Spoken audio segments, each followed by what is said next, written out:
Hello, it's Billy from Insanity Samples and welcome to the in-depth walkthrough for the Folk Fiddle 2 Beatnik Roots Violin and all that is new in the version 3.0 update. So the fiddle has had our overlay threshold functionality treatment and now has all of the capabilities of that beautiful performance led functionality that we find in the Cello 1 and in Shire Winds and in every library that we've gotten this update into thus far. There are additional functionalities within this library as well, as per the requirements of the library, but the core is as you would expect. We have the overlay functionality with the 8 slots on offer between the entire spectrum of 0 to 127, where you can dial in any number of articulations and create a very performance-led and fluid workflow for yourself. So let's just take a listen to Performance Mode 1, which is how this instrument loads. It leans heavily on expressive longs, which is of course the core of this library. It really is the king articulation within the concept of the Folk Fiddle 2, where it does most of the heavy lifting. And then we have some auxiliary parameters around that with some crescendos in the lower part of the velocity spectrum, and then the sforzando crescendos and the turns in this particular setup. Let's take a quick listen to that.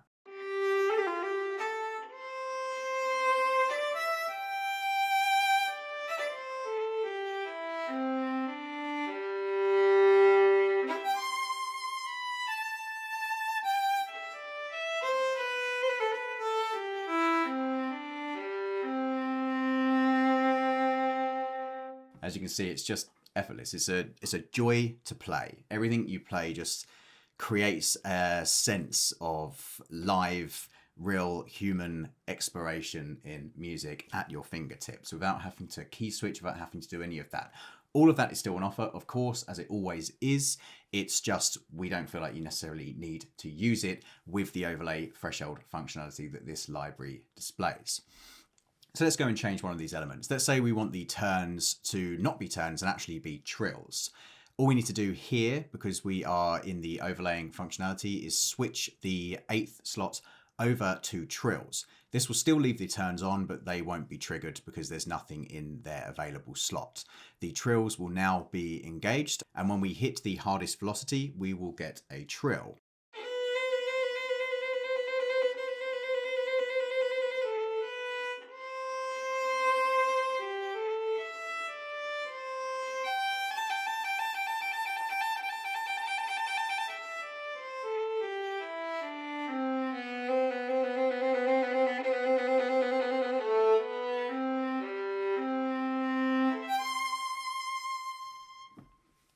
So it's just as easy as that with your actual performance. You don't need to key switch. It's all there in the overlay functionality. Let's change that to treble attacks perhaps.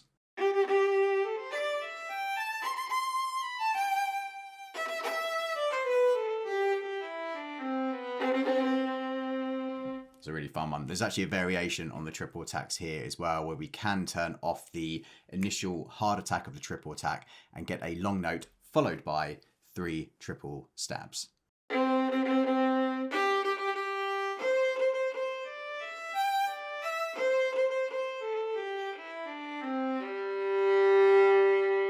is also really lovely.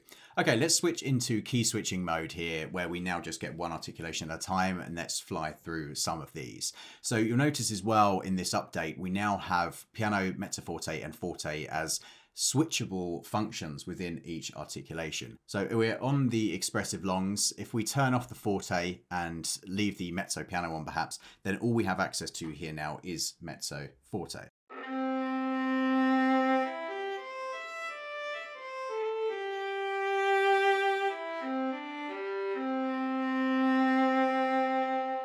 Which is the bread and butter of the library, really. It's really beautiful. It still has that performance arc in it because it is an expressive long, but it just has that more delicate, nuanced start to the note. If we switch that to just piano, we'll now gain just softer notes.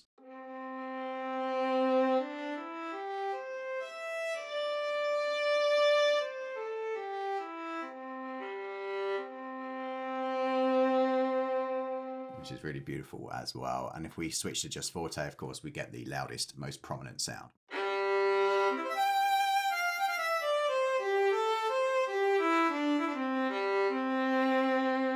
matter how hard we hit our velocity, we'll get forte regardless. Now, if we start turning these things on, in any combination we have them, it will set up an automatic split across your velocities. So if you just use expressive longs as your only articulation as you're playing, then this becomes really useful. So we can have just mezzo forte and forte on, and everything below 65 will be mezzo forte, anything above will be forte.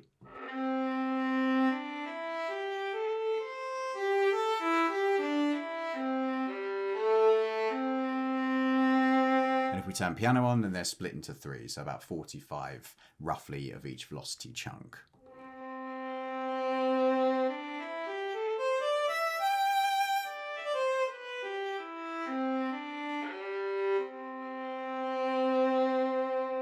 And you of course have the expressive slider as well to aid in additional velocity and dynamic control.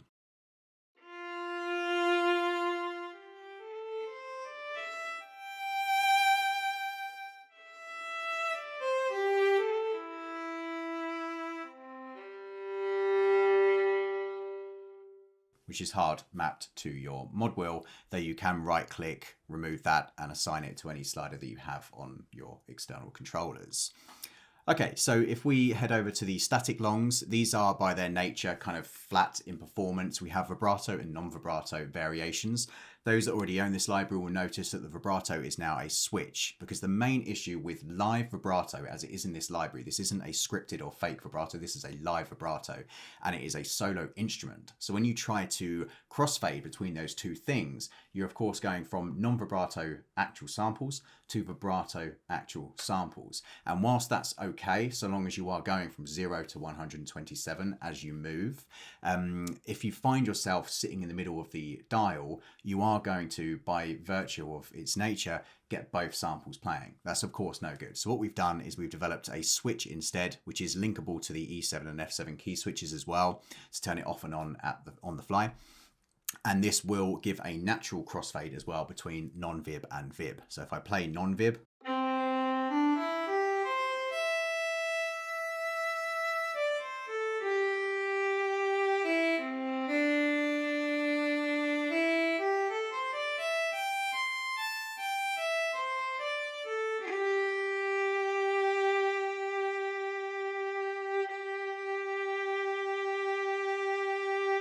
really lovely.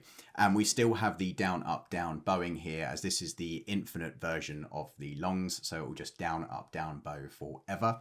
And you can link in, for instance, the expressive longs into that down, up, down bow to keep the expressive longs going on forever as well, if you require it. Okay, onto the brushed staccato. Again, you get piano, mezzo forte and forte here. We have just mezzo forte loaded.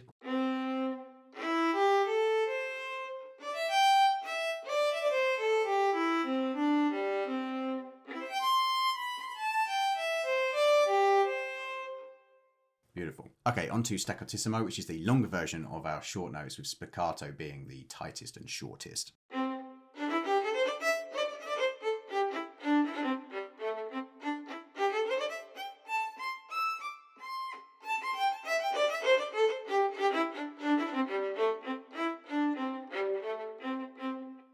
Very cool. And spiccato, let's turn on all of the dynamics here.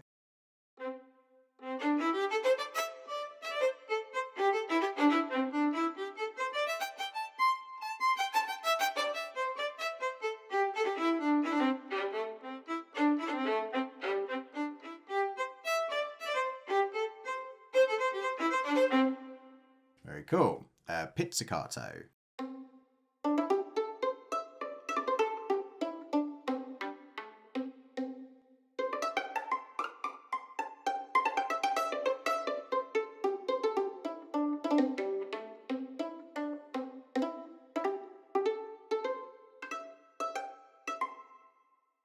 The crescendos, where we're starting from almost nothing and building up to a big finish. With this beautiful vibrato tail off.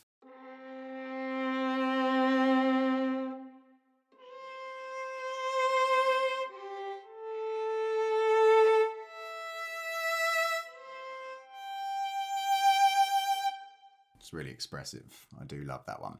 Sforzado crescendos. This is where we're getting an initial hard attack followed by a dip and then a final crescendo.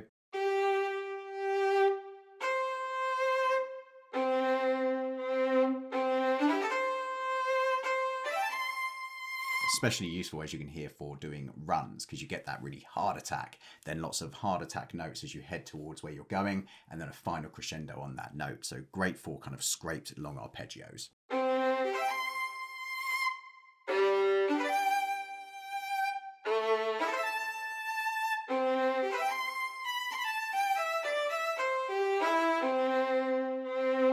Very cool. Forte decrescendo, we're getting very hard attack, and then followed by that diminuendo as it dials down.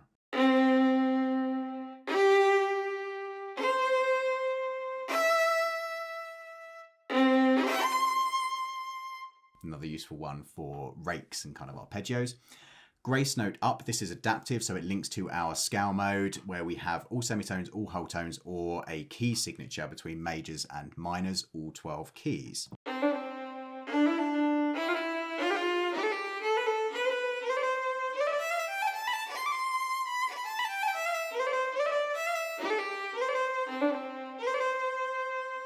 An important note to mention on the scale link, this is actually a user request and a interesting idea. We can override the scale link. So if you do need to play in a chromatic fashion away from the key that you've chosen, and you don't want to just lock it permanently to semitones or whole tones, then you can use adaptively either C3 or D3 to temporarily lock the scale to all semitones, or D to temporarily lock the scale to all whole tones.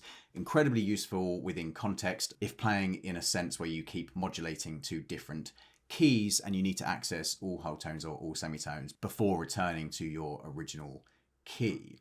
As soon as you let go of that key switch, it will snap back to the scale that you chose in an intelligent way from when you first loaded the instrument. Okay, so moving on to grace notes down. Same thing will apply here. It's linked to the key you're playing in.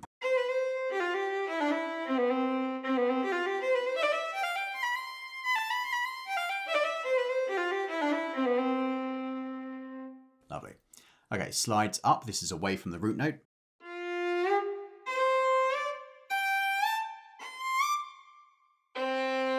Love it. It's a kind of chuck away ornament of just throwing something on as a kind of glistening additional note to a phrase. You kind of play the phrase and then a note just kind of gets thrown away into the ether. It's a very cool sound. Falls. This has two variations, a slow fall and a fast fall away from the root.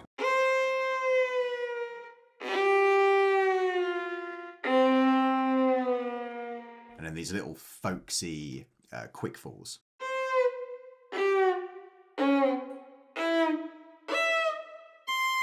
We can have both engaged, and everything above 65 gets a short and everything below gets a fast. Okay, on to turns.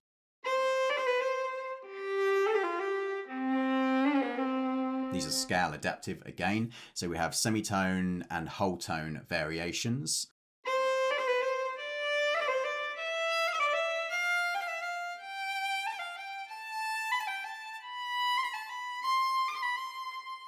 Very cool sound. Again, these can be linked back into the longs.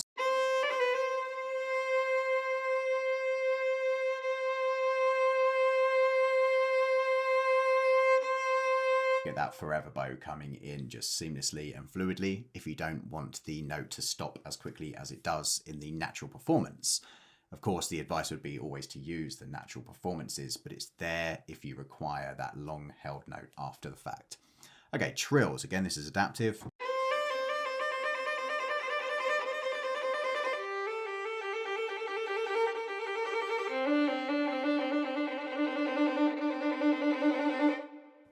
Really characterful. I love it. They go on a little journey. The trill kind of speeds up and slows down, and it's just very authentic to a real kind of fiddle player doing their thing. Okay, tremolo. Here we have a mezzo forte and a forte. The mezzo forte are slower and less aggressive. The forte are quicker and, of course, more aggressive.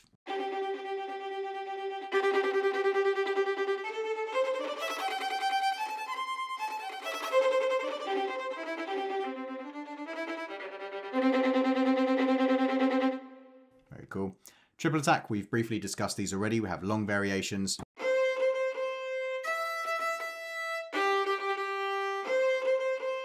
And we have short.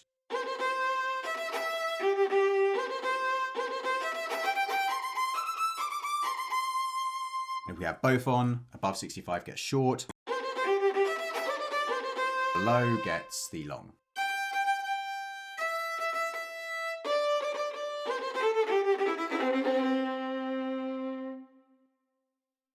Okay, gliss full range.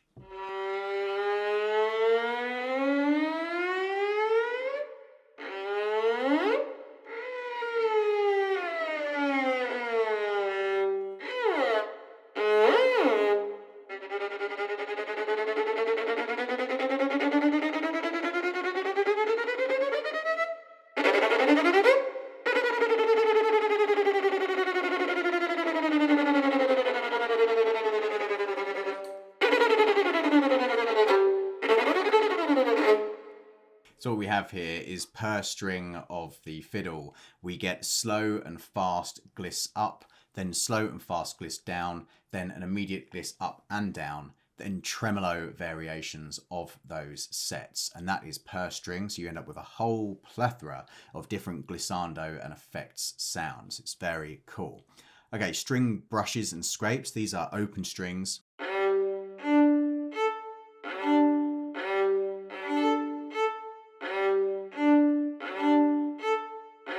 Very useful for in the middle of phrases if you just want that open brushed string and then move on to a phrase, and then scrapes following on from that. It's very useful mechanical kind of sounds of just scraping in between melodies and phrases. Very cool use cases in there. Let's get back to the expressive longs and head over to our true legato. So we have all the usual adaptive speed and adaptive velocity, fixed fast, fixed slow, then the thresholds for those two controls, the high or low thresholds for velocity, where we'll either be below or above a certain threshold for slow or fast legatos. The new variation in this area is the legato velocity. Now with this button engaged, when you play in a legato fashion, so playing a note and then playing another note that is attached to that note, you will get the velocity of the note that you just played. So as you start a phrase, if I start it,